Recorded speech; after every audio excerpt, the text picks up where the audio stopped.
Hello, female leaders. So, you know when you're going to make a decision and you're getting ready to, and there's some self-doubt that creeps in, and you think, oh my God, should I do this? Maybe I need to ask another person, a mentor, a peer, a subordinate. You need to ask somebody because you're just not really trusting yourself. You're feeling the feeling of something lurking in the back of your mind, right? And then you wrestle with the decision because you're thinking about the possible results and results that you may not want, right? And so when you get into this position, the problem is when you don't trust yourself, you're not really leading, okay? You're looking elsewhere for answers instead of taking in your own inner wisdom, your knowledge. So hi, I'm TRACY Crossley. I'm a behavior expert, and I am also an author and a podcast host. And to me, I am also the game changer for women leaders looking to reinvent how they live and how they lead from the inside out. As I like to say, I can build the perfect female leader.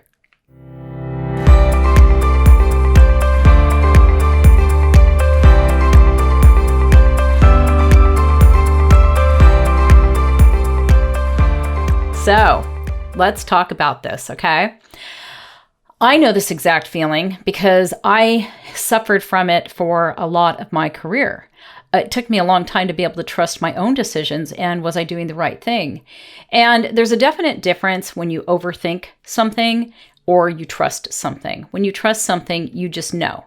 And when you go with that, call it going with your gut, call it your inner wisdom, call it whatever you want. It's the knowledge you already have. And when you go with that, it can seem riskier, especially if there's a lot riding on it, where it could impact revenue. It could impact the people that work for you, a client. It could impact your entire business. And so it can feel very scary. When I was younger I wasn't in corporate. I was working in animation at the time. And when I was working in animation, I was running an industry festival. And at that time, I thought, okay, this is pretty cool, but there were a lot of politics and a lot of issues. And I was still learning how to find my own footing because I had people that were older than me, people that were younger than me, and I just didn't trust my decision making. And the person who owned the festival was not being very helpful because he didn't really want anything to do with the inner politics. And it's a long story. It had to do with his personal life. In fact, it's probably going to be a book someday.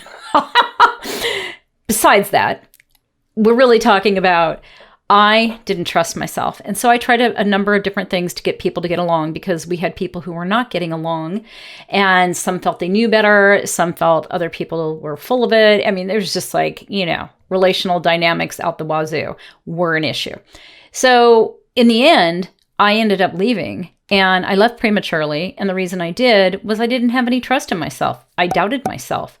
I thought maybe I was the problem rather than there being other issues. And it's not saying I wasn't going to take responsibility.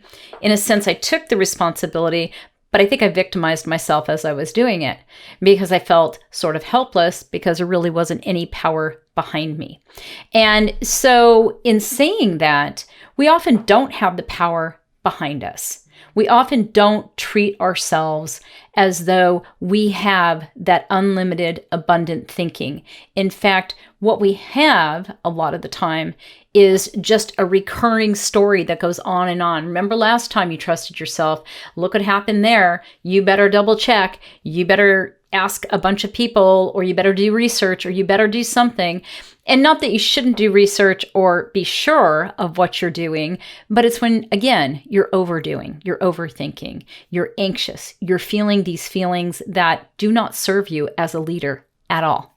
So you want to get past self-doubt because it just gets in the way and it keeps you from taking those kind of risks that, to me, were so important when it came to being a leader and doing things where, okay, that doesn't look like the best idea right now because revenue is down, but I'm going to go ahead and do this. And then it works out.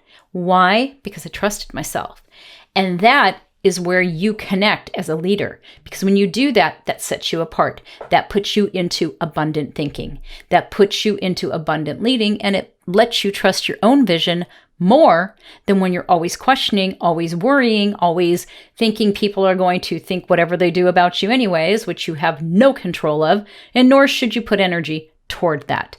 So you want to trust yourself because you want to get the voice out of your head.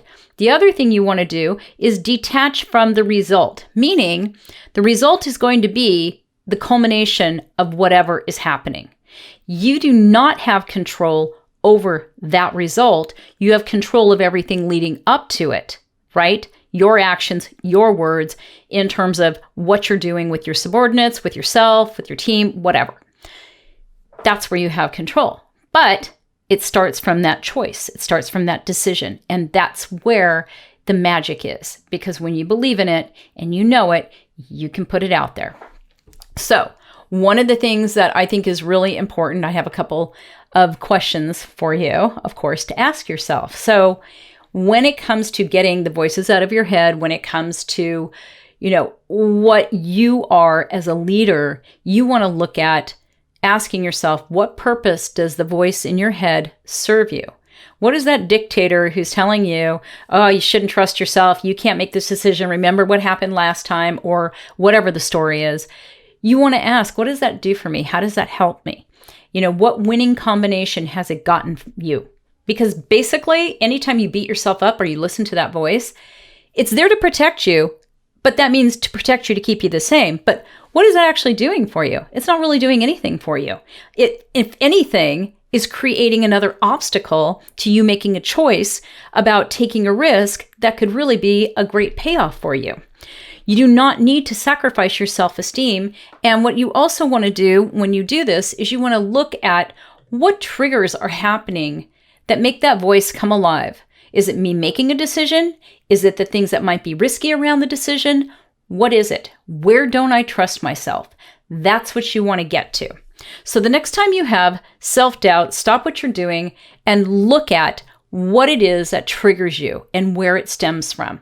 Because the more aware you are of what's happening inside of you, the more you can see the obstacles you place inside of you to trusting your own choices and therefore taking the kind of risks that an abundant leader will take. All right, take care.